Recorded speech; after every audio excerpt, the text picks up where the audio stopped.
Buckingham Palace has declined to comment after Prince Andrew's bid to have the civil sex lawsuit against him thrown out was dismissed by a U.S. judge. Judge Lewis A Kaplan's decision that the case can proceed is a huge blow to the Duke of York. Buckingham Palace declined to comment on today's development, which comes just 2 days after it unveiled the full program of events for the Queen's historic Platinum Jubilee. The palace said, "We would not comment on what is an ongoing legal matter." Virginia Giuffre is suing the Queen's son for allegedly sexually assaulting her when she was a teenager, which he denies.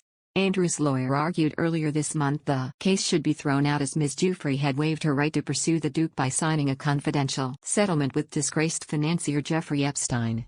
In the conclusion of his written ruling, Judge Kaplan said, "For the foregoing reasons, defendant's motion to dismiss the complaint or for a more definite statement is denied in all respects."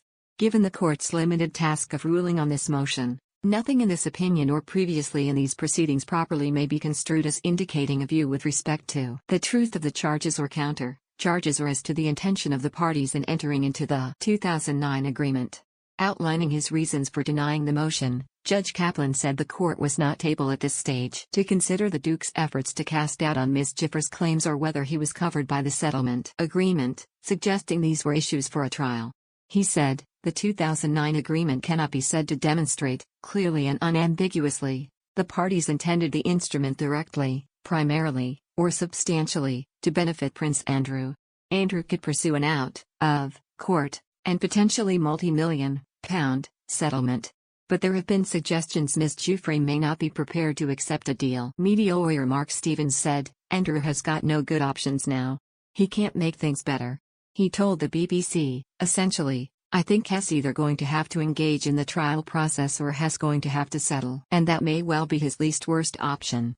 The Queen's second son could ignore the case, meaning by default there would be a finding against him, or he could fight it out, meaning he would have to give a deposition under oath and the sexual assault allegations would be explored in open court." The development comes as 2022 is meant to be a period of celebration for the royal family as the Queen reaches the milestone of 70 years on the throne. However, the royals now face the prospect of Andrew's accuser giving a detailed account of her allegations in court in New York this autumn. Ms. Giuffre claims she was trafficked by Epstein to have sex with the Duke when she was aged 17 and a minor under U.S. law. She is seeking unspecified damages, but there is speculation the sum could be in the millions of dollars. The royal has vehemently denied the allegations. The settlement between Ms. Giuffre and Epstein, made public earlier this month, detailed how Andrew's accuser had received a $500,000 US £370,000 payout in 2009 and agreed to release, acquit, satisfy, and forever discharge the disgraced financier and any other person or entity who could have been included as a potential defendant.